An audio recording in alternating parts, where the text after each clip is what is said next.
Hello all, welcome back to mechanical engineering Kerala PSC. ഇതിപ്പം ഇന്ന് ചെയ്യാൻ പോകുന്നത് ഒരു പുതുതായിട്ട് വന്നേക്കുന്ന ഒരു എന്താ പറയുക ഒരു നോട്ടിഫിക്കേഷൻ്റെ വീഡിയോ ആണ്. ടെക്നിക്കൽ എഡ്യൂക്കേഷനിൽ വർക്ക്ഷോപ്പ് ഇൻസ്ട്രക്ടർ, അതായത് ഒരുപാട് നാളായി വർഷങ്ങളായി മെക്കാനിക്കലുകാർ കാത്തിരിക്കുന്ന ഒരു എക്സാം ആയിരുന്നു വർക്ക്ഷോപ്പ് ഇൻസ്ട്രക്ടർ, അല്ലെങ്കിൽ ഇൻസ്ട്രക്ടർ ഗ്രേഡ് 2 എന്ന് പറയുന്ന ഒരു പോസ്റ്റ്. അത്യാവശ്യം നല്ല പേ സ്കെയിലുള്ള 41,000 മുതൽ 87,000 വരെ പേ സ്കെയിലുള്ള ഒരു ജോലിയാണ്. അത്യാവശ്യം എന്താ പറയുക ഒരു വലിയ കട്ടിയുള്ളൊരു ജോലിയല്ല. ലാബിലെ വർക്ക്ഷോപ്പ് ഇൻസ്ട്രക്ടറാണ് നമ്മൾ വിളിച്ചേക്കുന്നത്. 54 വേക്കൻസിയാണ് ഇപ്പം വിളിച്ചേക്കുന്നത്. അതായത് 54 വേക്കൻസിയാണ് ഇപ്പം നിലവിൽ വിളിച്ചേക്കുന്നത്. പക്ഷേ അതും ഈ പറഞ്ഞ പോലെ കഴിഞ്ഞ AMVയുടെ കാര്യം പറഞ്ഞ പോലെ ഇത് 100-ന് മുകളിലേക്ക് പോകാം, അല്ലെങ്കിൽ 100-ന് മുകളിൽ എന്തായാലും പോകാം. 100, 130 പലരും എക്സ്പെക്റ്റ് ചെയ്യുന്ന ഇതിൻ്റെ വേക്കൻസീസ്. 100 to 130. എന്നിരുന്നാലും 100-ന് മുകളിൽ എന്തായാലും പോകാം എന്ന് പറയപ്പെടുന്ന ഒരു പോസ്റ്റാണ് വർക്ക്ഷോപ്പ് ഇൻസ്ട്രക്ടർ. അപ്പോൾ എല്ലാവരും ഇതിനുവേണ്ടി പഠിച്ചു തുടങ്ങുക. അത്യാവശ്യം നല്ല വലിയ സിലബസാണ് വർക്ക്ഷോപ്പ് ഇൻസ്ട്രക്ടറിൻ്റെത്. ഒരുപാട് ഇൻഡെപ്തിലോട്ട് പോകും. അപ്പം അതിൻ്റെ കുറച്ച് കാര്യങ്ങൾ നമുക്ക് നോക്കാം. എന്താണ് വിളിച്ചത്? കാറ്റഗറി നമ്പർ 676/2012 ക്വാളിഫിക്കേഷൻ എന്ന് പറയുമ്പോൾ നമ്മൾ diploma in the appropriate branch of engineering ആണ്. ഡിപ്ലോമ ഇൻ മെക്കാനിക്കൽ തന്നെയാണ് വേണ്ടുന്നത്. Diploma in mechanical. കുറച്ച് ഡിപ്ലോമക്കാർ വേറെ ബ്രാഞ്ചുള്ളവർ ഇതിന് ഇക്വലൻ്റായിട്ട് അപ്ലൈ ചെയ്യണം എന്നൊക്കെ പറഞ്ഞ് കുറച്ച് കേസുകളും കാര്യങ്ങളൊക്കെ പോയിരുന്നു. അതുകൊണ്ടാണ് ഇത് ഇത്രയും ഡിലേ ആയത്.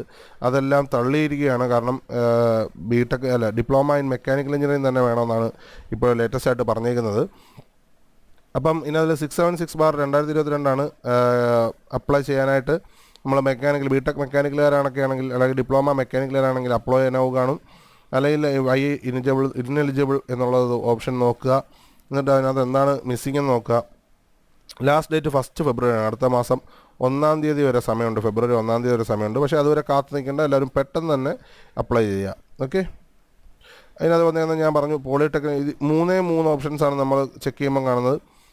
പോളിടെക്നിക് ഡിപ്ലോമക്കാർ, മെക്കാനിക്കൽ എഞ്ചിനീയറിംഗ് എന്ന് പറയുന്ന പോളിടെക്നിക് ഡിപ്ലോമക്കാർക്കും ബിടെക് മെക്കാനിക്കലുകാർക്കും BE മെക്കാനിക്കലുകാർക്കും മാത്രമേ ഇതിനകത്ത് അപ്ലൈ ചെയ്യാൻ പറ്റുകയുള്ളൂ. ഞാൻ ബിടെക് മെക്കാനിക്കൽ ആയതുകൊണ്ട് എനിക്ക് അത് കാണും. അപ്പോൾ അപ്ലൈ യൂസിങ് ദിസ് ക്വാളിഫിക്കേഷൻ എന്നുള്ളത് വെച്ചിട്ട് നമ്മൾ അപ്ലൈ ചെയ്യാം. തൊട്ട് മുമ്പത്തെ എക്സാമിൻ്റെ കുറച്ച് കാര്യങ്ങൾ നോക്കാം. ആക്ച്വലി 43/2011 എന്ന് പറഞ്ഞ് വിളിച്ചിരിക്കുന്നത് ആക്ച്വലി ഇതിനകത്ത് നമ്മൾ പറഞ്ഞു ഈ പോസ്റ്റിനകത്ത് ആക്ച്വലി മൂന്നെണ്ണമാണ് വിളിച്ചിരുന്നത് അല്ലേ? Workshop instructor, or instructor grade 1, or demonstrator, or draughtsman grade 2. Okay, instructor grade 2 ആണ്. അപ്പോൾ ഡ്രാഫ്റ്റ്മാൻ ഗ്രേഡ് 2 കഴിഞ്ഞ പ്രാവശ്യം വിളിച്ചപ്പം ഇത് മാത്രമാണ് വിളിച്ചത്, ഡ്രാഫ്റ്റ്മാൻ ഗ്രേഡ് 2. ഇതിൽ നിന്നാണ് ആക്ച്വലി എന്താണ് വർക്ക്ഷോപ്പ് ഇൻസ്ട്രക്ടറിൻ്റെ ിലേക്ക് ആൾക്കാരെ എടുത്തിരുന്നത്. അത് 2011 വിളിച്ച എക്സാമാണ്. 43/2011 ലാസ്റ്റ് വിളിച്ചത്. 2014 അതിൻ്റെ റാങ്ക് ലിസ്റ്റ് വന്നത്. അതിനതിൽ 37 പേരെ എടുക്കുകയുണ്ടായി. ആക്ച്വലി 2011 നോട്ടിഫിക്കേഷൻ ആയതുകൊണ്ട് നമുക്ക് നോട്ടിഫിക്കേഷൻ ഡീറ്റെയിൽസ് ഒന്നും കിട്ടില്ല. അന്ന് എത്ര വേക്കൻസിയാണ് വിളിച്ചതെന്നുള്ള ഡീറ്റെയിൽസ് ഒന്നും കിട്ടിയില്ല. എന്നിരുന്നാലും എൻ്റെ ഞാൻ അറിഞ്ഞത് പ്രകാരം 8 വേക്കൻസി എങ്ങനെയാണ് അന്ന് വിളിച്ചത്. 8ഓ 7ഓ എങ്ങാണ്ടാണ് വേക്കൻസിയാണ് അന്ന് വിളിച്ചത്. അത് പ്രകാരം 37 അഡ്വൈസ് ടോട്ടൽ പോയി. അതിനകത്ത് 8 പേര് ജോയിൻ ചെയ്തില്ല അന്ന്. കാരണം അന്ന് 2011 ഇത് വളരെ സാലറി കുറഞ്ഞ ഒരു പോസ്റ്റായിരുന്നു. കാരണം ഞാൻ പറഞ്ഞു ഡ്രാഫ്റ്റ്മാൻ ഗ്രേഡ് 2 എന്നുള്ളൊരു ഒരു പോസ്റ്റായിരുന്നു.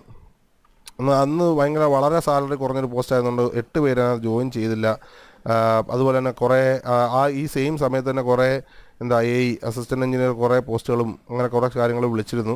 പിന്നെ കുറേ പേര് മോട്ടോർ വെഹിക്കിൾ ഇൻസ്പെക്ടർ, മോട്ടോർ വെഹിക്കിളിന് വേണ്ടി പ്രിപ്പയർ ചെയ്യുന്നു. 2014 വിളിച്ചത്.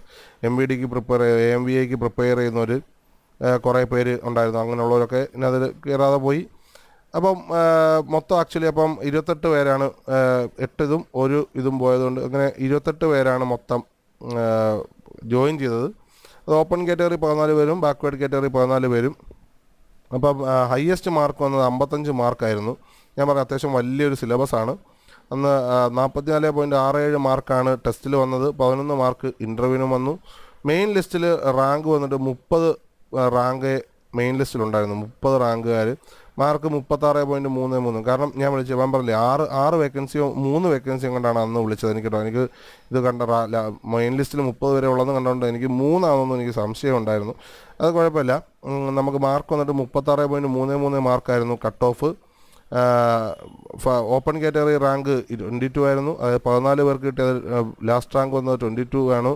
മാർക്ക് 39 ആയിരുന്നു. ബാക്ക്വേർഡ് കാറ്റഗറി അതൊരു രസമായിരുന്നു. ബാക്ക്വേർഡ് കാറ്റഗറിയിൽ നമ്മുടെ മെയിൻ ലിസ്റ്റിൽ വന്ന ബാക്ക്വേർഡ് കാറ്റഗറി റാങ്ക് 13 ആയിരുന്നു. അതായത് ഓപ്പൺ കാറ്റഗറിയെക്കാട്ടി കുറവായിരുന്നു. അത് മാർക്ക് വന്നിട്ട് 42.33 ആയിരുന്നു. അതായത് ടോപ്പ് മാർക്കിൽ നിന്നും ജസ്റ്റ് ഒരു 4 മാർക്ക് അല്ലേ 2 മാർക്ക് കുറവേ ഉള്ളൂ. അപ്പം ഇതായിരുന്നു കഴിഞ്ഞ വർഷം. കാരണം ഇത് വേറെ ഒന്നുമല്ല, റാങ്ക് 13 വരാൻ കാരണം സപ്ലിമെൻ്ററി ലിസ്റ്റിൽ നിന്ന് 7 പേരോ 8 പേരോ അങ്ങാണ്ട് സപ്ലിമെൻ്ററി ലിസ്റ്റിൽ നിന്ന് കയറിയിട്ടുണ്ട്. കാരണം അവർക്ക് വേറെ അല്ല ജാതി പ്രകാരമാണ് ഇത് വരുന്നത്, റൊട്ടേഷനാണ്. അങ്ങനെ മറ്റ് ജാതിക്കാരൊക്കെ വന്നപ്പോൾ എന്തൊക്കെയോ, അതായത് എനിക്കറിയില്ല ഏതൊക്കെയായിരുന്നെന്ന്. എന്തായാലും സപ്ലിമെൻ്ററി ലിസ്റ്റിൽ നിന്നാണ് കുറേ 7-8 പേര് പോയത്. അതുകൊണ്ടാണ് ഈ മെയിൻ ലിസ്റ്റിൽ നിന്ന് 13ാം റാങ്കുകാരനെ മാത്രമേ കയറിയുള്ളൂ. ഇത്രയായിരുന്നു വർക്ക്ഷോപ്പ് ഇൻസ്ട്രക്ടറിൻ്റെ മെയിനായിട്ടുള്ള ഒരു ഇത്. അപ്പോൾ ഈ പ്രാവശ്യം എന്തായാലും 100 അല്ലെങ്കിൽ 130 വേക്കൻസി പോകാൻ സാധ്യതയുള്ളൊരു പരീക്ഷ ആയതുകൊണ്ട് എല്ലാവരും ഇതിനുവേണ്ടി നല്ലപോലെ പഠിക്കുക. ഉടനെ എക്സാം വരാൻ സാധ്യതയുണ്ട്. കാരണം 2 മാസത്തിനകത്ത് വരുന്ന എക്സാം കലണ്ടർ അല്ലേ, ഏപ്രിൽ വരെയുള്ള എക്സാം കലണ്ടർ എനിക്കൊന്ന് വന്നു. ഇനി മെയ് മുതൽ മെയ് ജൂൺ ആ 2 മാസത്തെ എക്സാം കലണ്ടറിൽ വരാൻ സാധ്യതയുള്ള ഒരു പരീക്ഷയാണ് വർക്ക്ഷോപ്പ് ഇൻസ്ട്രക്ടർ. അപ്പോൾ അതുകൊണ്ട് എല്ലാവരും അതിനുവേണ്ടി പഠിക്കുക. Okay, bye bye.